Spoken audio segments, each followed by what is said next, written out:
I want to ask you, first of all, about this somewhat extraordinary government apology for missing the warnings, the threats of a possible terror attack. How do you think that could have happened, that miscommunication was so bad that these things just wouldn't have been followed up? I think I must say that if there have been any intelligence lapses, the government will be looking at it. So that's all I can say for the moment, because hardly 24 hours have lapsed, since the incident has happened. So it's too early to talk about anything on that effect.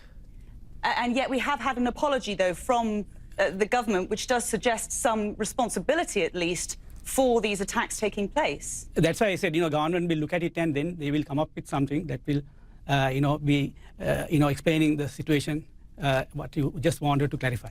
There has been a suggestion that it could perhaps be a local Islamist extremist group, but also a further suggestion that such a group would not have been capable of coordinating such an attack as this without some sort of support from an international network.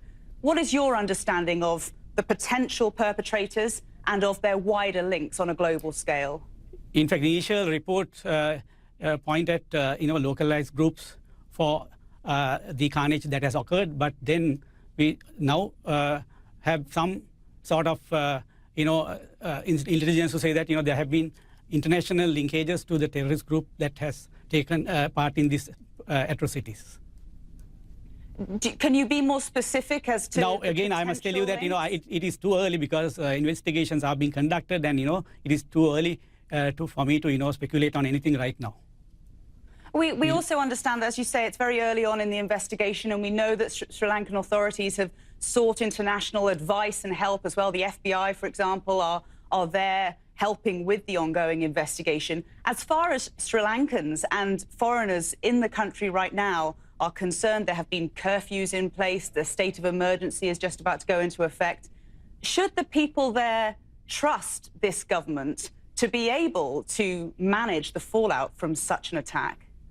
If you ask me, over the last 10 years, since the end of the conflict, there have been no, violence whatsoever over the last 10 years. So this is something that has taken place all of a sudden, and, given the scale and magnitude of the attacks that have taken place, which bear all the hallmarks of a very well coordinated terrorist attack, the government has done a tremendous job. Yeah, the country obviously is still in a period of shock and deep, deep mourning, as is the rest of the world for Sri Lanka as well. Sarath Dissanayake, many thanks for your time, sir. We appreciate it. Thank you very much for having me. Now, our Will Ripley is also following developments for us on the ground in Sri Lanka. He's in Colombo. He joins me with the very latest now. Will, just bring us up to speed with not just the attacks that have already taken place, but the fear now of reprisal attacks, of more explosives that have been found. Yeah, absolutely, Hannah. There is a significant fear that they haven't found everything and everyone yet. Or was it not premature for President Trump to say that ISIS is defeated? Because, yes, maybe on the battlefield, but certainly not in terms of ideology and the tentacles that it has spread wide and far. Well, I wouldn't give short shrift to the president's accomplishment on ISIS. It is not a distant memory to recall the beheadings on beaches, people being burned alive in cages. Essentially, it means that Donald Trump has ended the waivers for countries importing Iranian oil. Why is that happening now? And is this as much about punishing those states such as India, China, South Korea, Japan, Turkey, as well as it is about punishing Iran? It is not about punishing any of those countries that you named. Iran, its largest source of revenue, the regime's largest source of revenue is oil imports.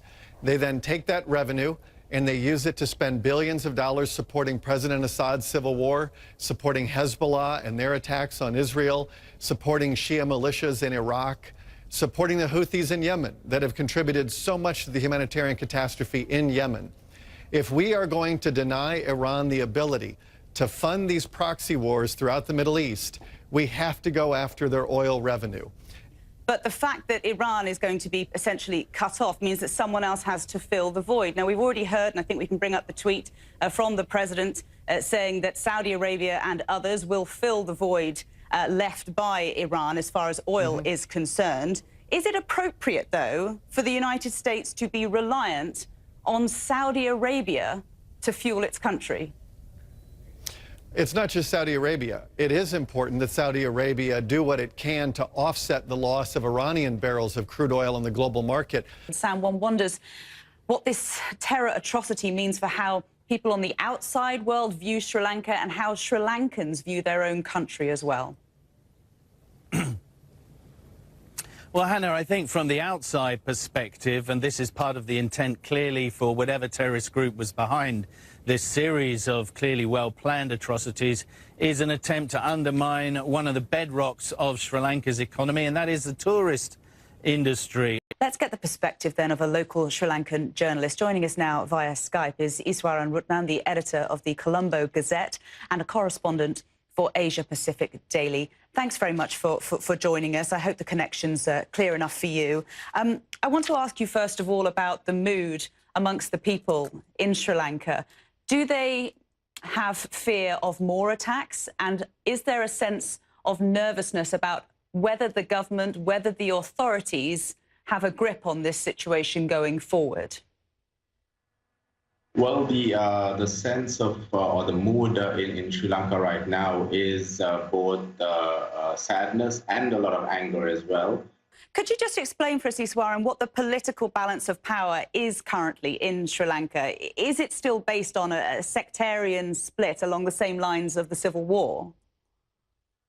Well, the political power is based on a singles majority-led government. There have been concerns that at least the former government was seen as being favored by the singles majority. This government came into power with the support of the minorities.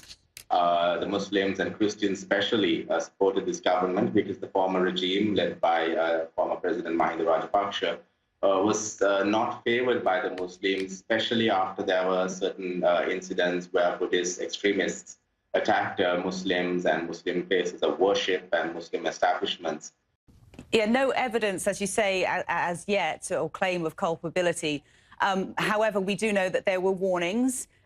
Some of them, those warnings came from the United States, that such a terror attack could be possible in Sri Lanka. And the government there has already apologized for missing those warnings, for not acting. How is it possible that a government doesn't act on such a threat? And I'm speculating here, I'm theorizing here, but I think a lot of what we know about Sri Lanka in the local context is that there's been kind of a history of anti-Muslim violence. There's been a history of mosques being destroyed and businesses being burned over the last couple of years. And I think that broader context sets the stage for how intelligence is received. One big legal battle is shaping up in Washington over what President Donald Trump once called his red line. He and his Trump organization have filed a lawsuit to try to block a Democratic-chaired House committee from obtaining his financial records. Let's get right to Sunlan Safati on Capitol Hill for all the details. And Sunlan, is it unprecedented or, at the very least, unusual for one branch of government to sue another?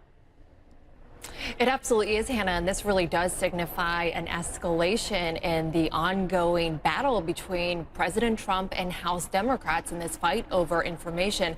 Ways to stop that are as easy as apparently planting a bee-friendly garden or keeping pot plants. I don't currently keep bees, but I do keep pot plants, so maybe I'm doing my bit.